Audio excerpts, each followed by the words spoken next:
ప్రభునందు ప్రియమైనటువంటి వారలారా, ఈ సమయంలో దేవుని వాక్యాన్ని మరొకసారి మీతో పంచుకునేటువంటి ఈ భాగ్యాన్ని బట్టి దేవునికి వందనాలు చెల్లిస్తున్నాను. మత్తయి సువార్త 18వ అధ్యాయము 15వ వచనము నుంచి 17వ వచనం వరకు నేను చదివి వినిపిస్తాను. మరియు నీ సహోదరుడు నీ ఎడల తప్పిదము చేసిన ఎడల నీవు పోయి నీవును అతడును ఒంటరిగానున్నప్పుడు అతనిని గద్దించుము. అతడు నీ మాట వినిన ఎడల నీ సహోదరుని సంపాదించుకుంటివి. అతడు వినని ఎడల 2-3 సాక్షుల నోట ప్రతి మాట స్థిరపరచబడినట్లు నీవు ఒకరిద్దరిని వెంటబెట్టుకొని అతని యొద్దకు పొమ్ము. అతడు వారి మాటయు వినని ఎడల ఆ సంగతి సంఘమునకు తెలియజేయుము. అతడు సంఘపు మాటయు వినని ఎడల అతని నీకు అన్యునిగాను సుంకరిగాను ఎంచుకొనుము. ప్రియమైనటువంటి వారలారా, గత వారంలో మనము సంఘ పరిచర్యను గురించి కొంతవరకు నేర్చుకున్నాం. ఈ సమయంలో సంఘములో ఉండవలసినటువంటి క్రమశిక్షణను గురించి కొంత వివరంగా మనము తెలుసుకున్నట్లయితే మనకెంతో ప్రయోజనకరంగా ఉంటుంది అని నేను భావించాను. సంఘములో ఉండవలసినటువంటి సంఘ క్రమశిక్షణ, చర్చ్ డిసిప్లిన్. మనందరికీ తెలుసు, సంఘము అనేటువంటిది మరి లోకములో నుండి వేరు చేయబడినటువంటి విశ్వాసుల యొక్క సముదాయము అని, ఆ ప్రత్యేకమైనటువంటి గుంపు, పరిశుద్ధులుగా ఉండటానికి దేవుని చేత మరి పిలువబడినటువంటి వారు. ఈ సంఘములో క్రమశిక్షణ ఉండాలి. మరి నేటి సంఘాల్లో మరి లోపించినటువంటి విషయం ఏమిటి అని అంటే, నేను వివరంగా చెప్పనవసరం లేదు, ఆ సంఘంలో క్రమశిక్షణ లోపించి నానాటికి సంఘాలు మరి సోషల్ గ్యాదరింగ్స్గా మారటం మనం చూస్తూ ఉన్నాము. అంటే ప్రతి ఒక్కరికి కూడా స్వాతంత్రం ఉన్నది, మేము ఎప్పుడైనా రావచ్చు, ఎప్పుడైనా పోవచ్చు, ఏమైనా మాట్లాడవచ్చు అనేటువంటి భావన పెరిగిపోతూ ఉంది. ఈ సమయంలో మనము గమనించినట్లయితే ఆ సంఘములో ఆ క్రమశిక్షణ ఉండాలి.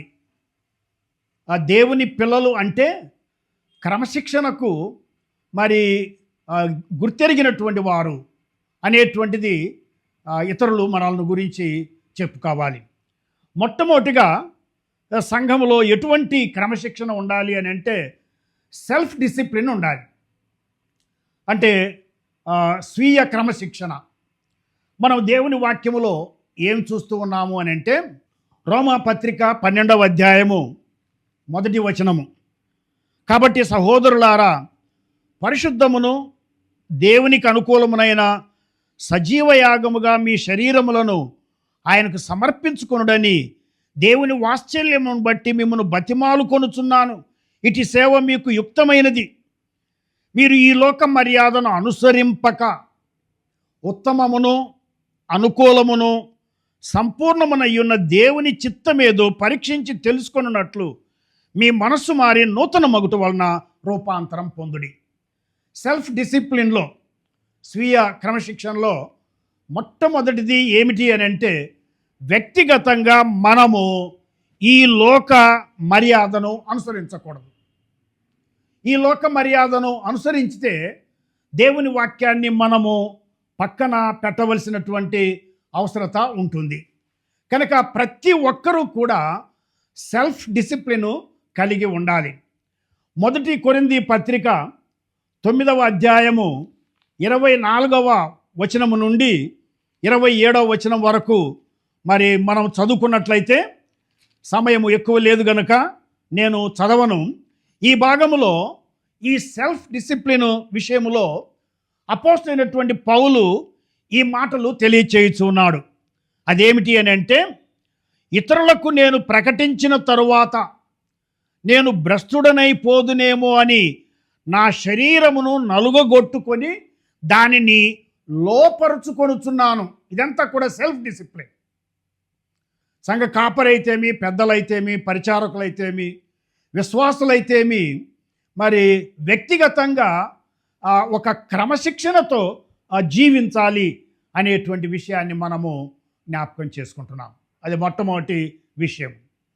రెండవది ఏమిటి అని అంటే, ఆ సంఘములో ఎవరైనా తప్పు చేసినట్లయితే వారిని దిద్దవలసినటువంటి బాధ్యత సంఘ కాపరి మీద ఉన్నది.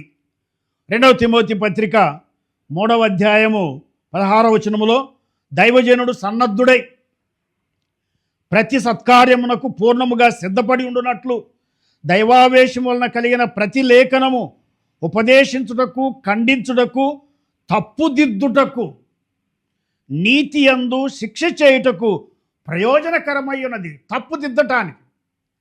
ఆదివారం దేవుని వాక్యాన్ని ఎందుకు బోధిస్తాం? బైబిల్ స్టడీలో దేవుని వాక్యాన్ని ఎందుకు నేర్పిస్తాం? కుటుంబ ప్రార్థనా కూటాల్లో దేవుని వాక్యాన్ని ఎందుకు బోధిస్తాం? ఈ దేవుని వాక్యము ద్వారా తప్పుదిద్దటానికి అనేటువంటి విషయాన్ని మనము జ్ఞాపకం చేసుకుంటూ ఉన్నాం.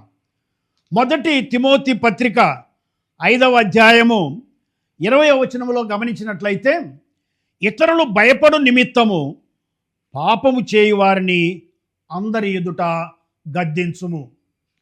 కనుక సంఘములో వాక్యము చేత మరి విశ్వాసులందరూ కూడా క్రమశిక్షణలో పెట్టబడాలి. ఆ బాధ్యత సంఘ కాపరి మీద ఉన్నది. తప్పు చేసిన వారిని చూసి చూడనట్టుగా పోకూడదు. అలాగూ వెళ్ళినట్లయితే దేవునికి జవాబు చెప్పవలసినటువంటి బాధ్యత కాపరి మీద, సంఘ పెద్దల మీద ఉంటుంది.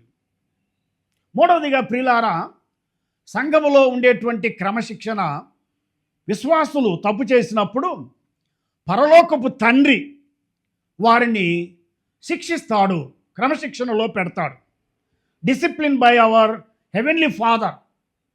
మనం తప్పు చేస్తే ఒకవేళ అది కాపరికి తెలియకముందు లేక సంఘానికి తెలియకముందు పరలోకమందున్నటువంటి మన తండ్రికి తెలియను కనుక ఆయన మనల్ని శిక్షిస్తాడు అనేటువంటి విషయాన్ని మనము హెబ్రీ పత్రిక 12వ అధ్యాయము 5వ వచనములో చూస్తూ ఉన్నాం. నా కుమారుడా, ప్రభు చేయు శిక్షను తృణీకరించకుము, ఆయన నిన్ను గద్దించునప్పుడు విసుకకుము. ప్రభు తాను ప్రేమించు వారిని శిక్షించి తాను స్వీకరించు ప్రతి కుమారుని దండించు. కనుక మూడో విషయం ఏమిటి అని అంటే, మనం ఏదైనా తప్పు చేసినప్పుడు దేవుడు మనల్ని శిక్షిస్తాడు, క్రమశిక్షణలో పెడతాడు. Discipline by our heavenly father. ఒకవేళ తండ్రి యొద్ద నుండి మనకి ఎలాంటి శిక్ష రావటం లేదు అని అంటే, మనం కుమారులము కాదు, దుర్బీజులము అని తెలుసుకోవాలి. ఒకవేళ మనము తప్పు చేసినప్పుడు దేవుడు మనల్ని శిక్షిస్తూ ఉన్నాడు అని అంటే, దాని అర్థం ఏంటంటే మనము ఆయనకు కుమారులం, ఆయన మనకు తండ్రి. కనుక ఎవరైనా కూడా, ఎంత పెద్దవారైనా ఎంత చిన్నవారైనా కూడా సంఘములో తప్పు చేసినప్పుడు దేవుడు వారిని శిక్షిస్తాడు. ఉదాహరణకు యోనా గ్రంథము 2వ అధ్యాయము 2వ వచనము నుండి మనం చూసినట్లయితే, దేవుడు యోనాకు నేను నినివే పట్టణానికి వెళ్ళి వారికి దుర్గతి కలుగుతుందని చెప్పమని చెప్పాడు. కానీ యోనా అవిధేయుడయ్యాడు. అయితే యోనాను దేవుడు క్రమశిక్షణలో పెట్టాడు. ఆయన అనుకున్న పనిని చేసేటట్లుగా యోనాను మలుపు తిప్పాడు. కనుక ఈ క్రమశిక్షణ పరలోకపు తండ్రి చేత మనము దిద్దబడతాము అనేటువంటి విషయాన్ని మనం జ్ఞాపకం చేసుకుంటూ ఉన్నాం. 4వదిగా ప్రియులారా, మరి సంఘములో ఎవరైనా తప్పు చేసినప్పుడు రెస్టరేటివ్ డిసిప్లిన్ అనేటువంటిది ఉండాలి. దాని గురించి మనము గలతీలకు రాసినటువంటి పత్రిక 6వ అధ్యాయము మరి 1వ వచనములో ఈ రీతిగా చదువుతున్నాం.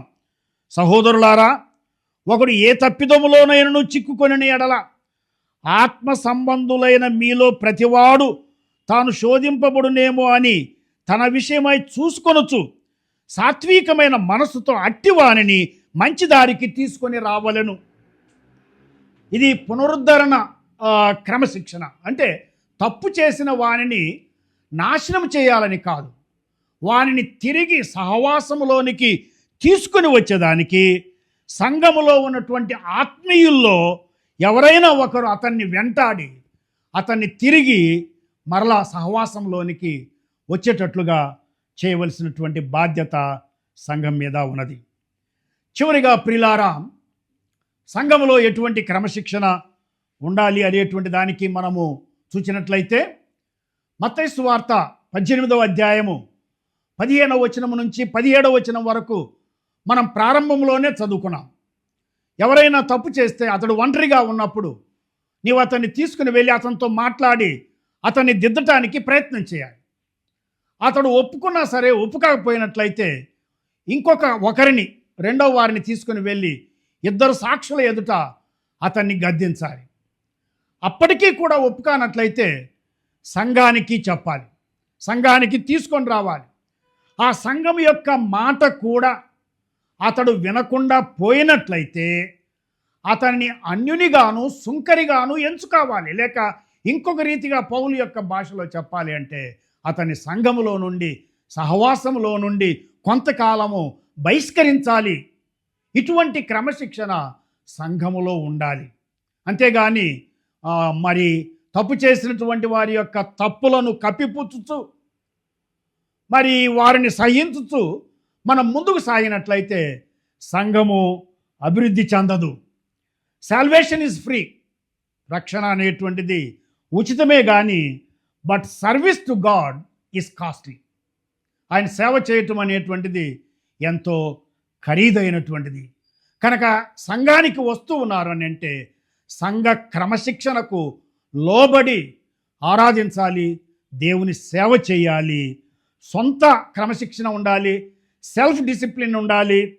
ఆ తర్వాత వాక్యము చేత క్రమపరచబడాలి, పరలోకపు తండ్రి చేత క్రమపరచబడాలి, తోటి సహోదరుల చేత క్రమపరచబడాలి.